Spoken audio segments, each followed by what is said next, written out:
My father raised me to believe emotions are weakness, then tried to punish me for joining martial arts therapy. So I reported him, and he was arrested. Now a year later, he's telling everyone I'm unstable.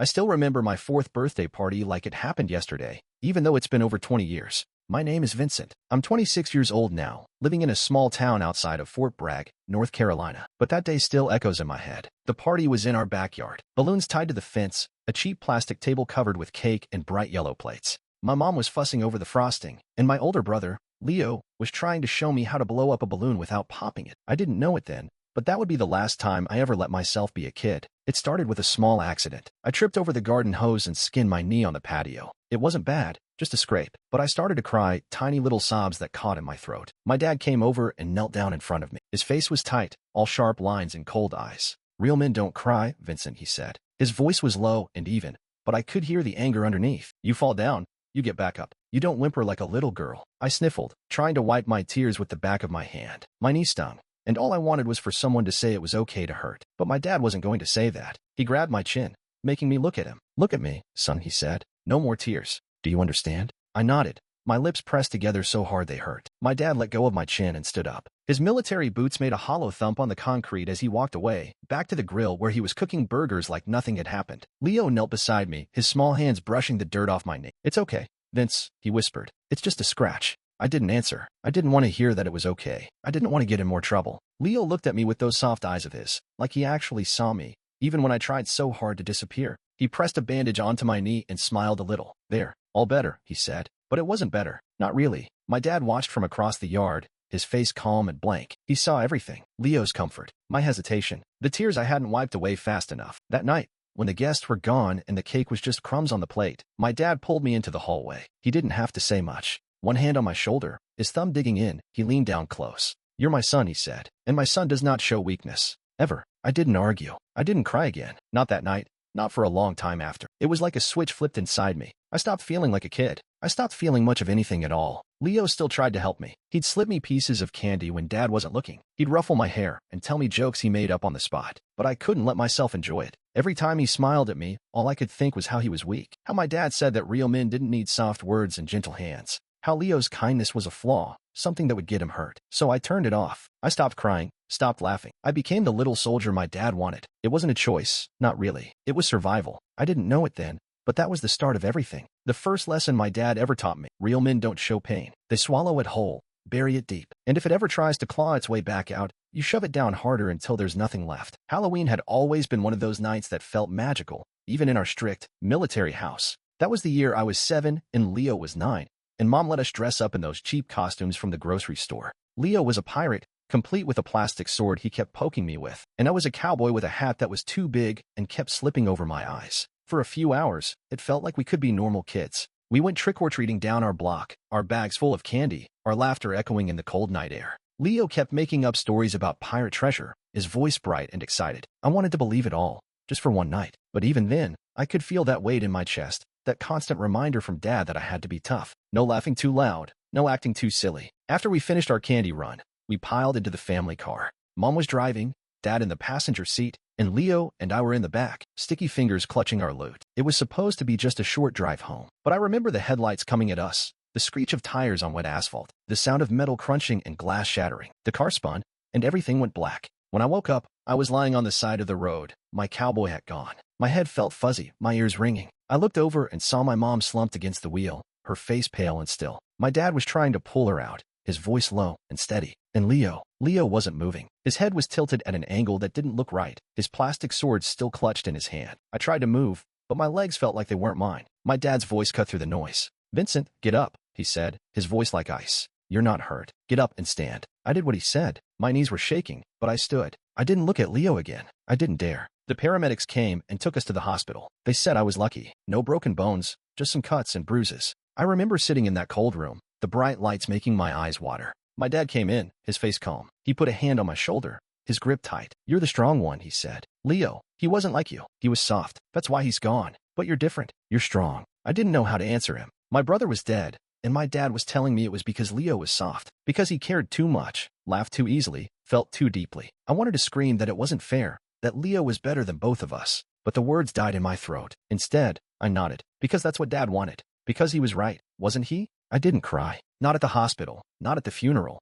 not even when I found Leo's pirate hat under my bed a week later. People kept telling me how brave I was, how strong. My dad stood by me at the funeral, his hand heavy on my shoulder, telling everyone how proud he was. "That's my son," he said. Not a tear. That's how a real man handles loss. But inside, I felt nothing. No grief, no sadness. Just a hollow place where my brother used to be. After the funeral, Dad took me aside in the garage. He leaned down, his face so close I could smell the stale coffee on his breath. "You see what happens when you're soft," he said. "The world chews you up and spits you out. But not you, Vincent. You're going to be different." I nodded again, because what else was there to do? I believed him. I had to. That night, I went to bed and promised myself I would never let myself feel that weak again. At school, I stopped talking to my friends. They didn't get it. They cried about stupid things, like scraped knees and lost toys. I didn't have time for that. I was busy learning how to keep my face blank, how to shut everything down. Even when the teachers asked if I was okay, I just shrugged. I was fine. I was always fine. But in the quiet moments, when no one was watching, I would find myself staring at Leo's empty bed. The way his pillow still had the shape of his head. The way the pirate hat was folded on the nightstand like he'd be back for it any second. And I would feel that tightness in my chest,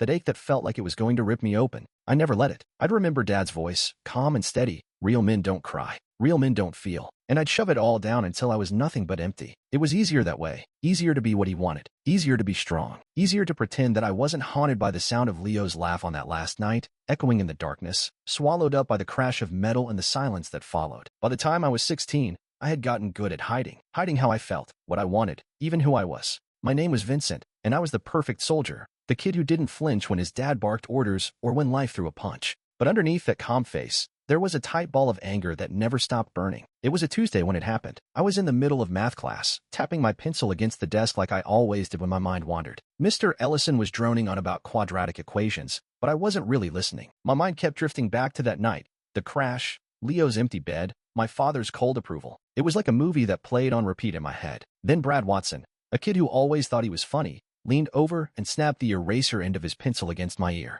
"Hey, robot," he said, smirking. "You gonna cry about it?" I didn't even think. I just turned and shoved him so hard his chair toppled backward. The whole class went silent. Brad's eyes went wide, and for a second, he looked just as scared as I felt. I didn't say a word. I just sat there, breathing hard, my fist clenched tight in my lap. The principal called my father. Dad didn't say a word as he drove me home. His jaw was tight, his hands gripping the wheel until his knuckles were white. I waited for the lecture, the punishment. But when we got home, he just pointed to my room. "Go," he said. And that was that. The next day, the school made me meet with the career counselor, Ms. Blair. She was in her 40s, with short blonde hair and kind eyes that seemed to see more than I wanted her to. "Vincent," she said, her voice soft, "why don't you tell me what happened yesterday?" I shrugged, staring at a spot on the carpet. "Nothing to tell," I said. She didn't push. She just slid a pamphlet across the table. "This is a program we work with," she said. "It's martial arts therapy. It's helped some of our more intense students find a way to channel what they're feeling. I think you might find it helpful." I picked up the pamphlet. It had a picture of a kid in a karate uniform breaking a wooden board, a look of calm on his face. I almost laughed. Therapy? My father would lose his mind if he even knew I was considering it. "I don't need therapy," I said flatly. My voice sounded too much like my dad's, and it made me feel sick. Ms. Blair didn't argue. "Just think about it," she said. "Sometimes it helps to hit something that hits back. In a safe way, of course." I nodded, even though I had no intention of going. I stuffed the pamphlet in my backpack and left. That night, I was in the attic, looking for an old photo album for my mom when I found something I hadn't seen in years. Leo's old martial arts trophy. It was small, the gold paint chipped in places, but I remembered how proud he'd been of it. He used to show it off like it was the greatest treasure in the world. I picked it up, my fingers tracing the engraved letters. I remembered how he'd laughed when he told me about his first tournament, how he'd said it wasn't about winning. It was about feeling like he could finally stand up for himself. I sat down on the dusty floor, the trophy in my lap, and for the first time in years, I let myself feel it. The anger, the hurt, the hollow place that used to be filled with Leo's voice. I thought about that pamphlet, about how my dad always said real men didn't need help. But what if he was wrong? What if all that silence and stoicism was killing me, piece by piece? My hands were shaking as I pulled the pamphlet out of my bag. I read every word, twice. Martial arts therapy. A place to hit and get hit back. A place to feel something again. I didn't sleep that night. I lay there, staring at the ceiling, hearing my dad's voice in my head telling me I was weak for even thinking about it. But there was another voice too, softer, but insistent. Leo's voice, telling me it was okay to feel, that maybe strength wasn't about holding everything in. The next afternoon, I waited until my dad was at work and called the number on the pamphlet. My hands were sweaty, my throat dry. "Hello, this is Dr. Palmer," a calm voice said. "How can I help you?" I took a deep breath. "Hi," I said, my voice barely above a whisper. I want to sign up for the martial arts therapy program. The pause on the other end was short. That's great, Vincent, he said warmly. We'll get you set up for your first session. You're making the right choice. I didn't know if it was the right choice. I didn't know if it would make me feel better or just make my dad even angrier, but it was something. And for the first time since that night, I felt like I was taking a step that was mine, not his. I hung up and sat there, the phone still in my hand, my heart pounding. I didn't know what was going to happen next, but I knew this much.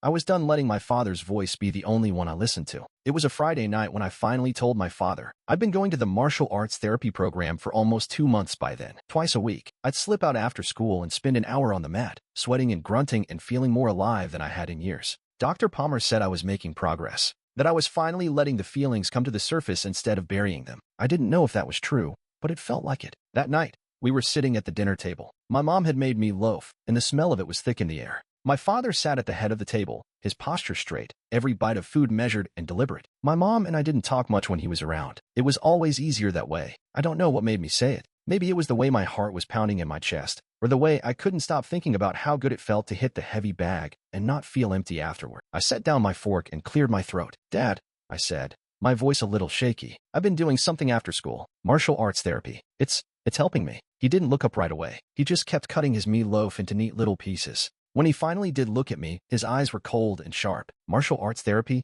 He repeated, his voice flat. What the hell is that supposed to mean? It's like a training program, I said quickly. But more than that, it helps me deal with stuff. My mom's eyes flicked to me, worried, but she didn't say a word. She never did. My father set his fork down with a soft clank. You think you need help dealing with something? He said, his voice low. What kind of weakness are you trying to cure? It's not weakness, I said, my throat tightening. It's about learning how to eat. He slammed his hand down on the table, the plates rattling from the force. My mom flinched, and I froze, my breath catching in my throat. Don't you dare say that, he snapped. Therapy is for cowards, for men who can't handle the real world. You think I didn't go through worse than you? You think I had some fancy therapist telling me how to be a man? I tried to swallow, but my mouth was dry. It's not about that, I said, my voice small. It's about, enough, he shouted, his face red with anger. You will not disgrace this family with that nonsense. You want to waste your time punching at shadows? Fine, but don't you dare bring it into this house. I pushed my chair back, my heart pounding. I'm not bringing it in here, I said, my voice shaking. I'm just telling you. I thought you'd want to know. He stood up, his chair scraping back so hard it almost tipped over. I don't want to know, he hissed. You're my son, my blood, and you will not embarrass me like this. I'm not embarrassing you, I said, my voice rising. I'm just trying to be. He lunged at me so fast, I didn't even see it coming. His hands grabbed my shoulders, shaking me hard enough to make my teeth clack together. You listen to me, he said, his breath hot and harsh. You will not turn into some sniveling weakling. You are my son. You will be strong. I pushed him away, my breath coming in ragged gasps. I don't care what you think, I shouted. I'm doing it anyway. I'm not your puppet. He stared at me, his face twisted with rage. You think you're strong? He sneered. You think you're a man? You're nothing but a disappointment. I backed away, my hands trembling. I'm done with this, I said, my voice breaking. I'm done letting you tell me how to feel. My mom reached for me, her eyes wide and scared. Vincent, please, she said softly. Just calm down. But I couldn't. I was shaking all over, the adrenaline surging through my veins. I turned and ran up to my room, slamming the door behind me. I could hear my father pounding up the stairs after me, his heavy boots thumping on the steps. I locked the door, my hands fumbling with the lock, my breath coming in ragged gasps. He slammed his fists against the door, each blow rattling it in the frame. Open this door, Vincent, he roared. You open this door right now. I grabbed my phone, my hands slick with sweat, and dialed 911. My voice shook as I whispered into the phone. My father's trying to hurt me. Please send someone. The dispatcher's voice was calm and steady. Stay on the line with me, Vincent. Help is on the way. I slid down to the floor, my back pressed against the door, the thud of his fists echoing in my bones. I didn't know how long it took, but finally, the pounding stopped. I heard sirens outside, the distant wail getting closer, and then voices, calm, authoritative. A police officer's voice, firm but gentle. Sir, step away from the door. Vincent, can you open the door for me? I unlocked it with trembling fingers, and the door swung open to reveal a young officer, his kind eyes searching my face. My father stood behind him, his chest heaving, his eyes wild. The officer stepped between us. Vincent, do you feel safe here? He asked softly. I shook my head, my throat too tight to speak. The officer nodded once and turned to my father. Sir, I'm going to ask you to step outside. We need to have a conversation. My father's face went pale. This is a family matter, he said, his voice low and dangerous. Not anymore, the officer said, his voice calm and final. Vincent, do you have somewhere safe to go? I nodded. My godfather, Harold, I said hoarsely. He said I could always stay there. The officer nodded, and put a reassuring hand on my shoulder. "Let's get you there," he said. I didn't look back at my father as they led me out of the house. I didn't want to see the disappointment in his eyes. I didn't want to see the anger. I just wanted to breathe, to feel like I wasn't trapped anymore. And as I stepped outside into the cool night air, I realized something. For the first time in my life, I had spoken up. I had chosen myself. And no matter what happened next, I wasn't going to let him take that away from me. Harold's house was only a few miles away, but it felt like another world. I'd always thought of him as the safe one in the family. The uncle who wasn't really an uncle. The guy who taught me to tie a tie and let me watch TV way past bedtime. He'd been my father's best friend once, back in the army. After Leo died, he was the only person who didn't look at me like I was broken. When the police officer dropped me off at Harold's front door, I expected relief to wash over me. Harold opened the door before I even knocked, his face lined with worry. "Vincent," he said, pulling me into a hug that felt stiff and careful. "Come in, son. You're safe here." I stepped inside, my hands shoved deep into my jacket pockets, and the smell of old leather and coffee grounds hit me. Harold's house was neat, every surface polished, and every picture frame perfectly straight. It didn't feel like home, but it felt better than my father's house. He poured me a cup of tea, the steam curling in the cold kitchen air. "You're shaking," he said quietly. "Take your time." I wrapped my fingers around the warm mug, the heat soaking into my skin. "Thanks," I managed to say, my voice hoarse from yelling and crying. For a while, he didn't ask any questions. He just sat with me, the quiet stretching out between us. Eventually, he cleared his throat. "Your father called," he said, his voice careful. "He says this was all a misunderstanding, that you overreacted." I flinched. "I didn't," I said quickly. He was going to hurt me, Harold. He was so angry." Harold nodded slowly, his eyes searching my face. "I believe you," he said, but there was something in his voice, a hesitation that made my stomach twist. "Still, he's your father, Vincent. Maybe this can be worked out." I stared at him, my heart sinking. "I don't want to go back," I said. "Not after this." Harold didn't say anything for a long moment. He just sipped his tea and stared at the steam rising from the mug. Finally, he said, "Family is complicated, but you only get one father, Vincent. Don't forget that." I didn't answer. I didn't trust myself to. The next few days at Harold's were quiet, almost too quiet. He let me sleep in the guest room, the bed too soft and the walls lined with photos of fishing trips and army buddies. During the day, he went to work at the hardware store he managed,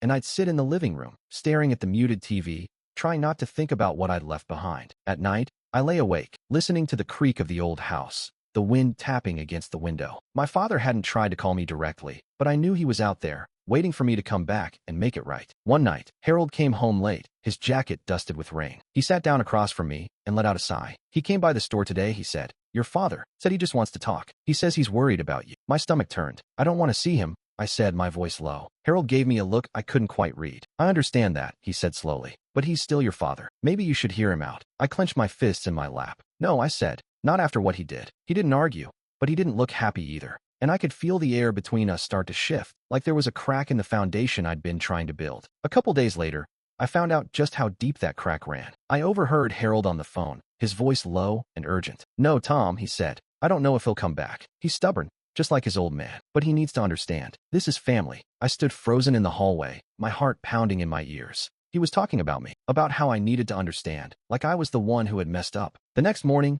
I saw my martial arts journal on the kitchen table. The leather cover was scratched, pages sticking out where I'd jammed in notes about every session, every feeling I tried to wrestle out of my chest. But something was wrong. The pages were covered in black ink, cruel words scribbled across my thoughts in my father's handwriting. Weak, shameful, useless. I stared at it, my hands shaking. "Harold," I said, my voice tight. "Why is this here? How did he get this?" Harold looked away, guilt flickering across his face. "He came by while you were at therapy," he admitted. "He wanted to see you, but I wouldn't let him. I guess he took the journal when I wasn't looking." My heart dropped into my stomach. "You let him in?" I said, my voice cracking. "You let him come in here?" "I thought it would help," he said quickly. "You two just need to talk. Work it out." I felt like the floor had fallen out from under me. All this time, I thought Harold was the one person I could count on, but he was just another person telling me to forgive, to forget, to go back. I grabbed the journal off the table, shoving it into my backpack. "I'm going out," I said, my voice flat. "Vincent," Harold said, reaching for my arm. "Don't do anything you'll regret. He's your father." I pulled away. "He's not my father anymore," I said. And I walked out the door, the cold air biting at my face, my breath coming in shaky gasps. The only place I had left was the martial arts center, the one place where I could let it all out and not feel like I had to apologize for it. I didn't know what was going to happen next, but I knew this much. I couldn't go back. Not to my father, not to Harold's false haven. I had to find my own way forward, even if it meant walking it alone. A week later, Harold cornered me in the hallway, his face lined with worry. "Vincent," he said quietly, "your father wants to have a family dinner. He says he just wants to talk, to clear the air." I didn't even have to ask who had come up with that idea. My father always believed in fixing things his way, around a dinner table, with forced smiles and polite conversation. I don't want to go, I said, my voice flat. Harold put a hand on my shoulder, gentle but firm. I think it might help, he said. You've been angry long enough. It's time to move on. I didn't argue. I didn't have the energy. A part of me was curious, though. Curious to see what lie my father would try to sell this time. So I agreed. That Sunday, I put on a clean shirt and went to Harold's house. My father was already there when I arrived, standing in the kitchen with a smile that didn't reach his eyes. The table was set with fresh flowers and fancy dishes, like some kind of stage set for a play. Vincent, he said, his voice warm and fake. You look good, son. Sit down. Let's eat. I didn't say anything. I took my seat at the table, my stomach a tight knot. My mother was there too, fussing over the roast chicken and pretending nothing had ever happened. As we ate, my father talked about work, about the weather, about everything except what really mattered. He asked me how school was going,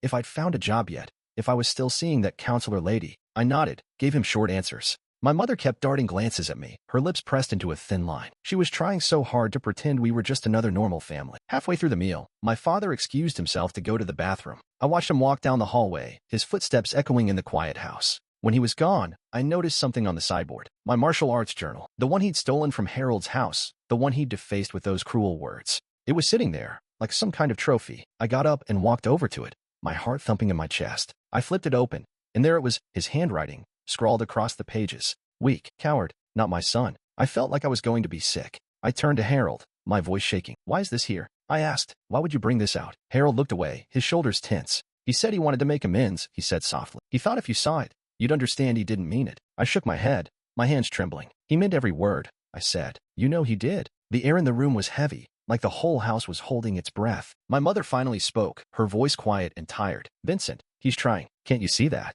I let out a bitter laugh. No, he's not. He's trying to make me forget. He wants me to pretend none of it ever happened. I put the journal back down, my fingers leaving smudges on the leather cover. I can't do that, I said. I won't. I turned to Harold, who looked like he wanted to say something but didn't. My father came back into the room just then, his face bright and smiling. Everything okay? He asked, like he hadn't just humiliated me in front of the whole family. Yeah, I said, my voice flat. Everything's fine. I waited until dinner was over. I waited until my father leaned back in his chair, satisfied and smug. Then I pushed my chair back and stood up. I'm not staying, I said. I'm done pretending. My father's smile slipped, his eyes narrowing. What are you talking about? He asked, his voice low. I grabbed my jacket from the back of the chair. I'm leaving, I said, and I'm not coming back. My mother started to say something, but I cut her off. Don't, I said. Don't try to make this better. You can't. I turned and walked out of the dining room, the cold air of the hallway hitting me like a slap in the face. I could hear my father's voice behind me, sharp and angry, but I didn't turn around. As I stepped outside, I felt the weight lift off my shoulders.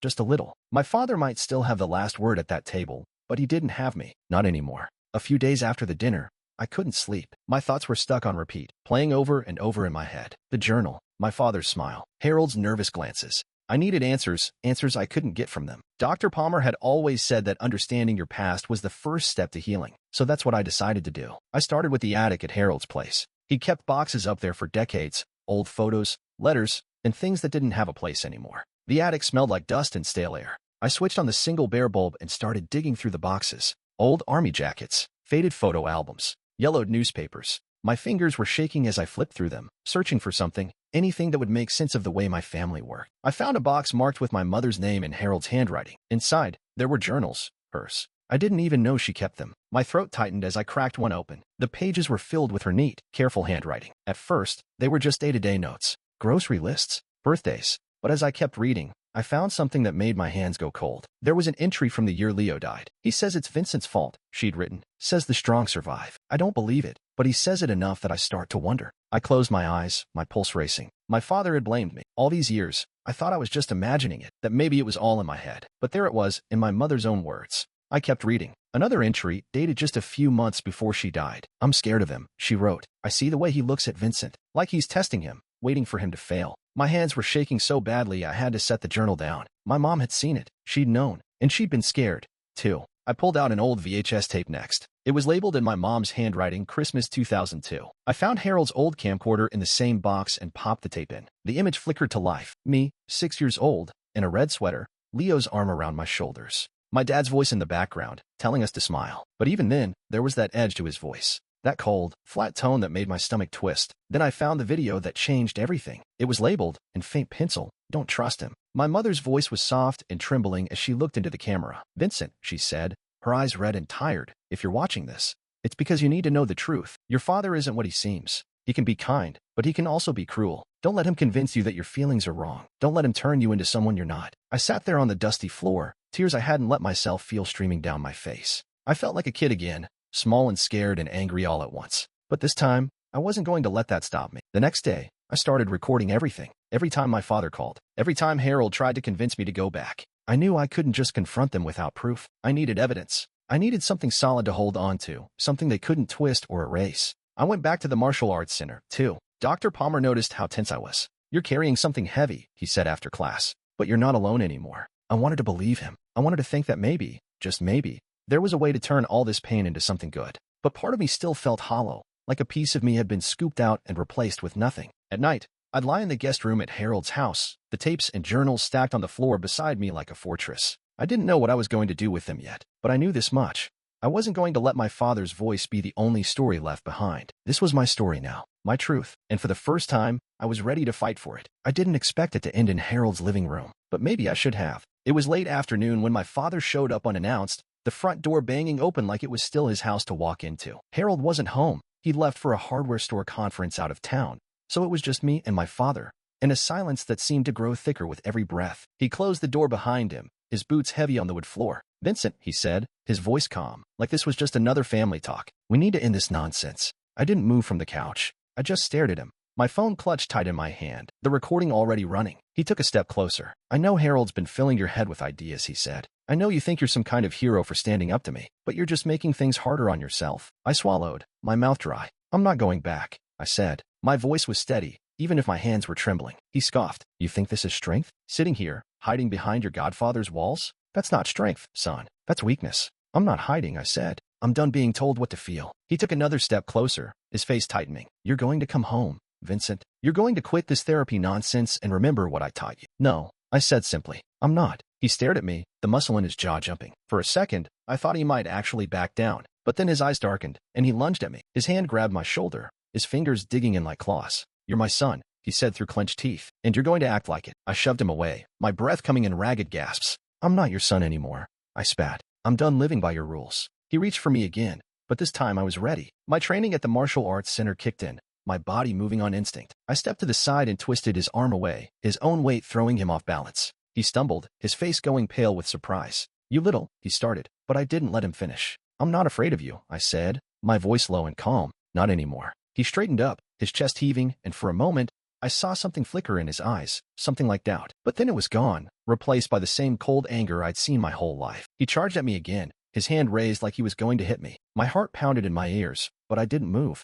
I stood my ground, my phone still recording, the red light blinking like a lifeline. "Do it," I said. "Go ahead. Show me who you really are." He froze, his hand hovering in the air. His breath was ragged, his face flushed, and in that moment, I realized he couldn't do it. Not because he didn't want to, but because he knew it was over. I had the proof now. The recordings, the journals, the videos. He couldn't hide behind his words anymore. The front door opened then, and Aunt Patricia stepped in, Harold's sister, who lived down the road. She took one look at the scene and her eyes went wide. "Vincent," she said, her voice sharp with worry. "What's going on here?" My father turned to her, his face twisting into a smile that didn't reach his eyes. "Nothing," he said quickly. "Just a family matter." She didn't buy it. Her eyes flicked to me, to the phone in my hand, to the way my father was standing like he'd been caught red-handed. "Vincent," she said softly, "are you okay?" I nodded. "I am now," I said. My father's face went pale, the fight draining out of him. "You're making a mistake," he said, his voice quiet. "You'll regret this." I shook my head. "No," I said. "The only thing I regret is not doing it sooner." He stared at me for a long moment, like he was trying to find something, some crack in my resolve he could slip back into. But there wasn't one anymore. Not for him. And Patricia pulled out her phone and called the police. I didn't even have to say the words. I just handed her my phone with the recording still running. When the officers arrived, I told them everything. About the threats, the violence, the years of manipulation. They took my father away in handcuffs, his eyes never leaving mine. Even then, he didn't say a word. I watched from the doorway, my hands still shaking, but my heart feeling lighter, like I'd been carrying a weight my whole life, and it had finally fallen away. And Patricia put a hand on my shoulder. "You're safe now," she said quietly. "He can't hurt you anymore." I nodded, my eyes stinging. "I know," I said. "I finally know." And as I watched the police car drive away, I realized something. This wasn't just about fighting back. It was about taking back my life, piece by piece. and I wasn't going to stop until I'd reclaimed every last part of it. The morning after the police took my father away, I woke up to sunlight streaming through Harold's guest room window. It was the first time in years I didn't feel like there was a shadow standing over me. My name is Vincent, and for the first time in my 26 years, I felt like I could breathe. The restraining order came through the next week. Aunt Patricia drove me to the courthouse and sat beside me the whole time, her hand resting lightly on my shoulder. My father didn't show up. He didn't have to. The judge read through the evidence, the recordings, the journals, my mother's old videos, and signed the papers without a single question. When we walked out of that courthouse, I felt like I had left a piece of my old life behind in that courtroom. The part that had always believed I was too weak to fight back. I kept going to martial arts therapy. At first, it felt like I was just going through the motions, kicking and punching and moving without really feeling it. But every time I walked into that gym, I felt a little more at home. Dr. Palmer said healing wasn't about getting rid of the pain. It was about learning how to live with it. And maybe, in some small way, even finding strength in it. The other guys at the gym became my family in a way I'd never really had before. They didn't care about my past or my father or how many times I'd fallen down. They only cared about who I was now and who I was trying to become. One night after class, Dr. Palmer pulled me aside. "You've come a long way," he said. "You should think about sharing your story. It could help someone else feel a little less alone." I thought about it all the way home. I sat on Harold's couch that night, the laptop glowing in the dark. I didn't know where to start, so I started with the truth. I wrote everything about the crash that killed Leo, about my father's cold voice in my ear, about the years I spent swallowing every emotion until I couldn't feel anything at all. I wrote about how I found that pamphlet in Ms. Blair's office and how it felt to finally hit something back. And I wrote about that final moment in Harold's living room when I realized I didn't have to be my father's son anymore. I posted it anonymously at first on a forum for survivors of abuse. The first response came within minutes. "I felt that too," someone wrote. "I thought I was alone." And then another, and another. Each one a small, quiet reminder that speaking out didn't make me weak. It made me free. A few weeks later, I went to visit Leo's grave. I hadn't been back since the funeral. The cemetery was quiet, the grass a little overgrown in spots. I knelt down and brushed the dirt off the headstone, my fingers tracing his name. "I'm sorry it took me so long," I said softly, "but I'm not going to let his darkness define me anymore. I promise." I left a single red flower there, Leo's favorite color. As I walked back to the car, I felt a small flicker of peace. Like maybe I could carry my brother's memory with me, without it crushing me under the weight of everything that came after. At the gym, Dr. Palmer started calling me his quiet fighter. He said it was because I didn't need to shout to prove I was strong. I didn't really believe him at first, but now, when I walk into that training room, I stand a little taller. I let my fists speak for me, and I think that's enough. My father is still out there somewhere, but he doesn't control me anymore. I know there will be days when the memories come back, when I hear his voice in my head telling me I'm weak, when I feel that tightness in my chest that used to mean I was about to cry. But I'm not afraid of those feelings anymore, because they're mine, and no one can take them away from me. This is my story now. I'm not running from it. I'm not hiding it. I'm living it. And for the first time in my life, I feel like that's exactly where I'm meant to be.